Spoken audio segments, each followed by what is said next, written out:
G'day guys, and today Shorty and I are going to do our review, which is between Geelong and GWS at Simmons Stadium, and we got the job done, mate, by 10 points. I can't believe Whitfield kicked that one from 55 out after the siren. Yeah. Wet conditions, everyone's fatigued, the game's done, and he kicked it. I can't believe that's your opening point, mate. Oh, neither can I. Fantastic win by the guys.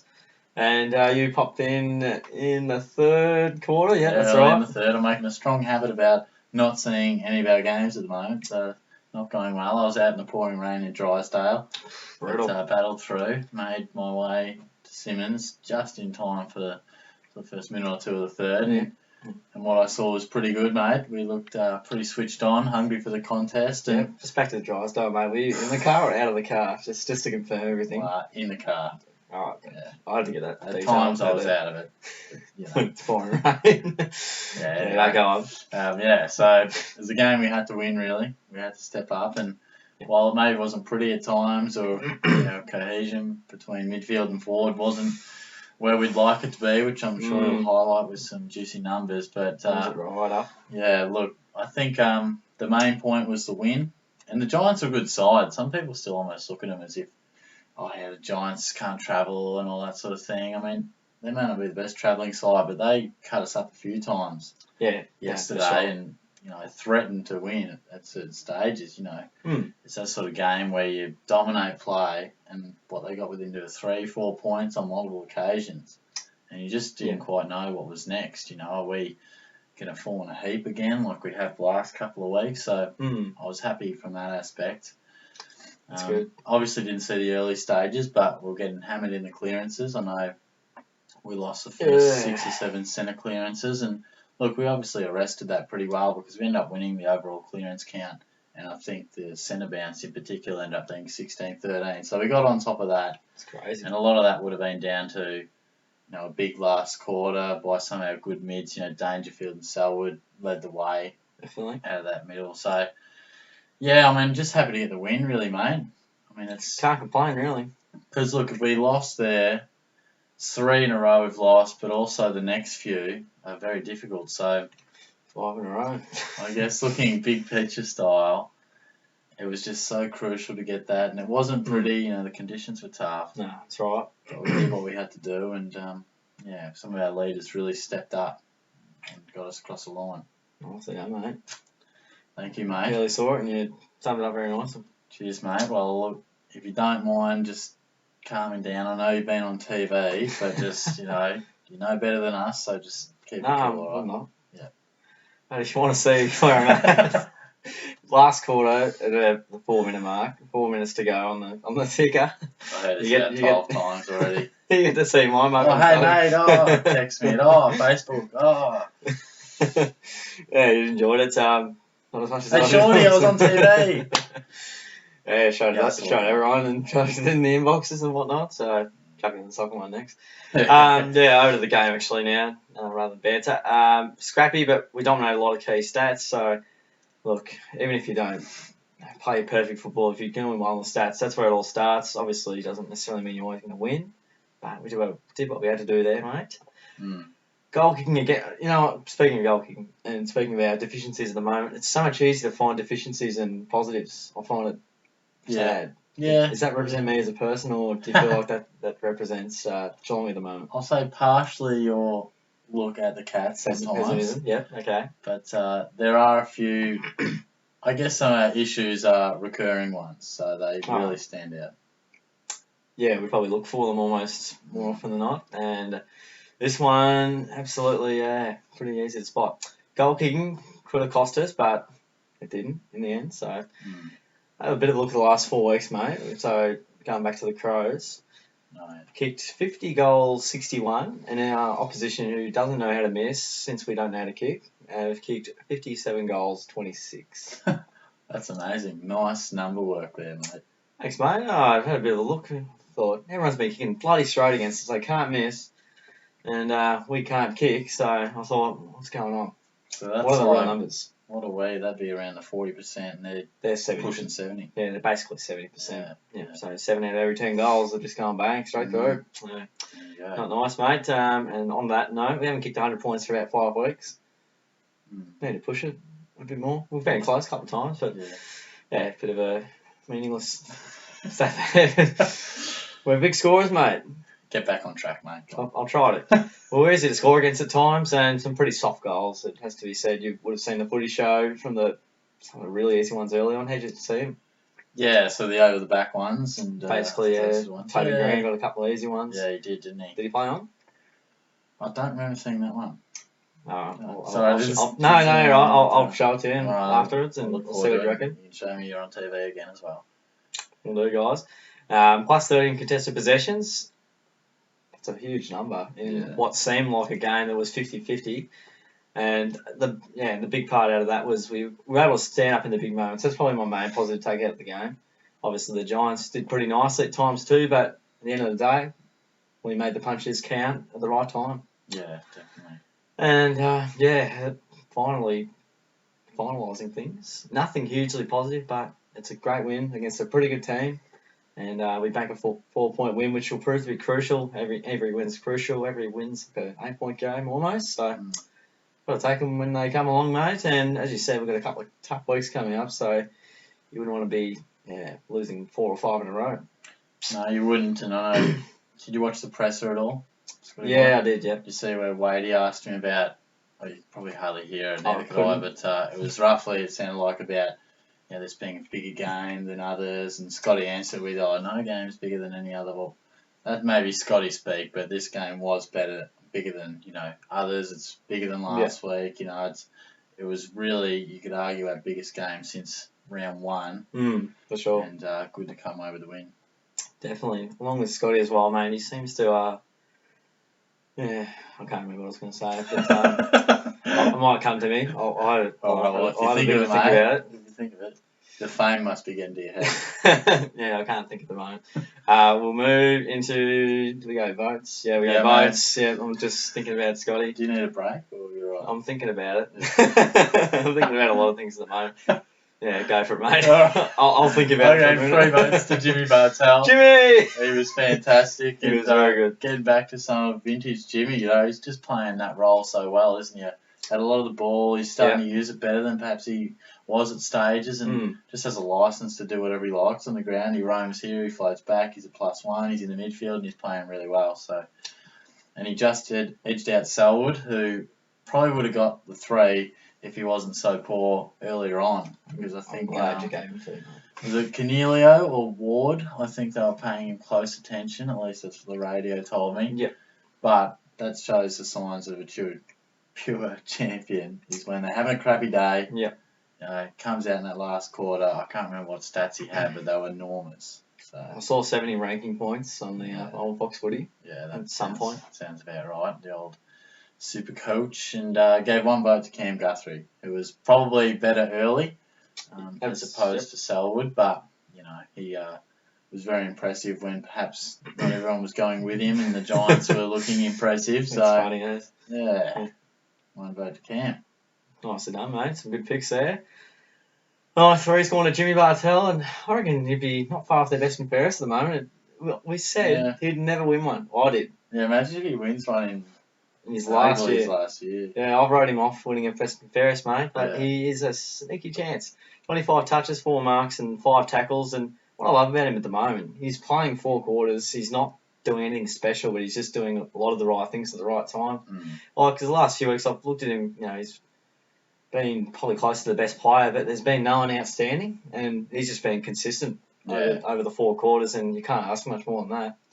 It's been good that the 3 votes hasn't been someone that has had to have played amazing. So consistency will get you 3 votes, Jim. Keep it up. Joel Selwood got the 2 votes, 29 touches and 2 marks, 7 tackles, and kicked a nice captain's goal after Steve was giving a little bit of lip. About where they were having a beer after the game. Yeah. I think that's what he said roughly. Make his shorts a bit short. Yeah, and you watch it as well. I just read it. Oh, you just read it. Yeah, no, I didn't quite see, but Selwood had a bit of a slow start to the game and just eventually grinded it out. And the huge last quarter, which had to stand and deliver, and he did. And if you're getting your team across the line when it counts, you're going to get some votes, I reckon. And speaking of that, Dan Menzel gets the 1 vote. I don't know if he's got a vote this year, but He'll have one now. So 14 touches for Menzel, 4 marks and 3 sausage rolls for Dan. He was started off the night nicely with a good soccer goal off the deck. Yeah.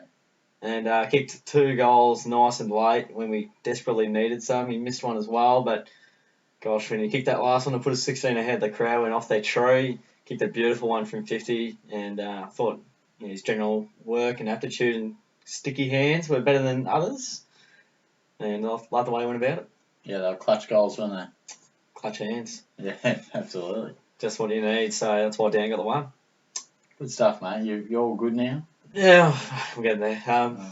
Yeah, we'll move on to the chopping block.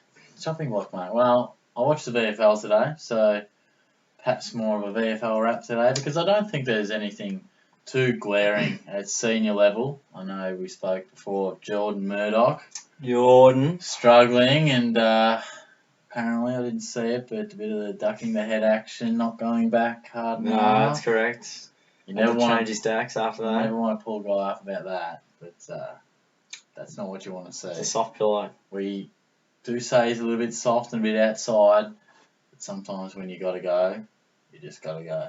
And obviously he didn't, but and Jeff said he should never play ever again. Yeah, pretty brutal, but I tend to agree with him. I think, yeah, we're starting to see a few players who probably won't be at Geelong next year. I know I said Smets and Murdoch last week. Ouch. I think I'll stick with that, but yeah, otherwise there weren't too many strugglers. Lang was, he's probably really on the fringe at the moment, as is Ruggles, probably fighting it out with Buse, who was really impressive today. He goes round blokes at VFL, Wow. I couldn't believe it. He plays so much more confidently in the twos. Right. Goes around guys, and Smets and Cowan got injured in the reserves, so that was disappointing, especially for Cowan. That could be career over. Yeah, I was just going to say, I think O'Brien didn't actually say what was wrong, but I heard that it was a knee. And look, if it's anywhere from 4 to 6, where if it's, it could be more, but yeah, definitely. If it's 6, he's not going to get a spot. Exactly. You'd almost say it's career over, which would be sad. So when the chopping block turns into chopping blokes' careers, but I'd love to see him get a fair go, because, whether you love or hate players, every guy deserves his fair crack at making it, and he hasn't got that, so that's disappointing. But there aren't too many players. We lost George Horn-Smith to a knee injury during the week, so watching in the VFL, there wasn't a huge amount of players putting their hand up. Mitch Clark returned and was reasonable, 3 goals in the second quarter. In one quarter? Yeah. But aside from that, he looked a little bit lost and things, which is fair enough. And Nathan Vardy was awful, which was disappointing. He said trampoline hands. Yeah, they just bounced straight off him, mate. Always getting his hands to it, but just not quite taking them. And they assure me that he's working on it really hard, but if he starts clunking them, he'd be a great player, but it's not happening at the moment. Speaking of trampoline hands, mate, guess how many marks Zach Smith took on the weekend? 0? Yep. Yeah. He dropped about, I counted around 6, 7. Yeah. So it's funny because his marking and aerial work was poor, but he was probably fairly good on the night, wasn't he? Yeah. I'm not cracking at Zach Smith, but no. His marks were, it's amazing how many he got his hands to but didn't grab. So that's on Vardy's note there. Yeah, for sure, mate. But look, nothing too damning to the side point of view. I wouldn't have thought there'd be too many changes, and unfortunately we're losing a few. It doesn't seem bad, but they're nice guys you can just bring in, fringe players, and there's probably 3, all of similar mould, can play half back, half forward, midfield types. Yeah, absolutely. That we lose, so that's a bit frustrating, and we'll see how we go. But it's a big game next week, mate, so we'll have a bit of a look at that. Ginormous. Walk us through it, mate. Yeah, we've got North Melbourne at Etihad Stadium. They're currently sitting at 10-1, and we're currently sitting at 8-3. So it's going to be a very nice clash.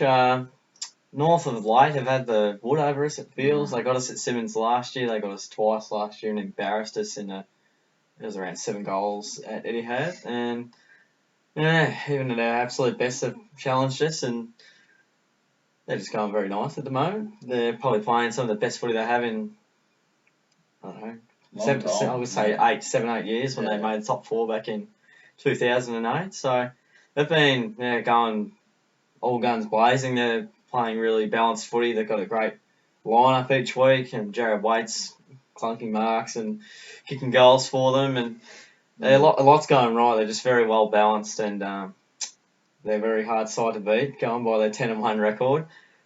Unfortunately, I'm going with North. I want to tip us, but I feel like their speed around the ground can sort of catch us out at times, and it has in the past lately, which is probably a glaring reason as to why they beat us.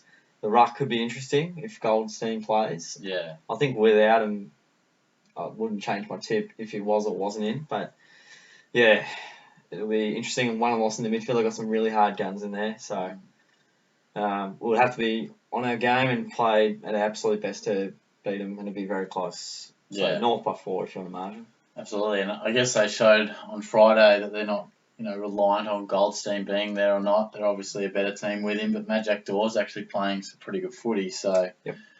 But there's something about North, isn't it? They just seem to struggle, or seem to make us struggle every time we come against them. Of what, probably last 4 or so years. Yeah. I'd say around that. I mean, it's just really frustrating because they don't have any obvious weapons that concern us. They're just a very even, consistent team. Daniel Wells. Yeah, that seem to get up for us. I don't know whether that's the case or not, but every time they play us, you go, gee, North are on here. Yeah, 100%, yeah. Like, they got us in 2012, round 3, I think they got us in 2013, the late in the year, they got us by 10 points. They probably would have got us once in 2014, I think, and they got us twice last year, so they've done well lately. That final still burns too. I hate that game. So that would have been twice in 2014. Yeah, so I think it's going to be tough for sure. And we play Etihad well, but so do they. So I don't think the venue's going to hold a great bearing on it. But we're just, as you said, we're going to have to play good footy and be close to our best. And I wish I could say which Geelong is going to turn up, because I feel that if we play the best footy we can, we'll win. Yeah. Like, I feel as if the footy we've shown throughout the year, round 1 and at stages against, say the Eagles and the Crows. Yeah, for sure. I think that'll be good enough to beat North Melbourne. But yeah, absolutely agree with you. If you want to, have dot points and draw a graph of where our best is compared to our worst, there's a lot less wavering in the North graph, because they're a pretty consistent side. You know what you're going to get from them each week, I guess. Their best and worst doesn't seem to differ too much, where ours, in the last month at least, there's been a massive difference to when Geelong is the premiership contender Geelong to the team that just is, losing, having awful first quarters against the Pies and things like that. So, Carlton. Yeah, I don't know who I'm going to tip, to be honest, mate. I mean, I feel optimistic about our chances for whatever reason, but yeah, probably we're leaning towards more. I'm probably leaning slightly towards us. Oh, yeah? Yeah, I am. Okay. Yeah. I am. I just feel there were some good signs against the Giants that perhaps we've got on top of, well, not on top of, because they're probably consistent problems. We obviously didn't see the first half. That's right. We couldn't have been that bad in the first half, surely. Yeah, anyway, go on, mate. No, I'm done, mate. I'm done. I've said enough, cool. Right? Hey, you good? No, I've had enough, mate. No, so you happy with that? Yeah. Oh, I'm leaning towards the Cats, mate. Okay. You can see my tipping video in a minute. No, even though you said all the reasons why North will beat us and things, and then you go to Geelong. I know, I like to paint both pictures, mate. Okay, alright. Thanks, Shorty, for your tip there, mate. Thanks for hanging around for the review, guys. A very mixed one right at the end. So yeah, 4 minutes in the last to go in the last quarter if you want to see the mug, and Shorty's shoulder right there. Yeah. It was a pretty good game. So yeah, thanks for hanging around, guys. Don't forget to check out Darijoe's video. He'll have up probably, we'll say now, because I'll upload this tomorrow. Thanks for hanging around, guys. We'll see you all next time.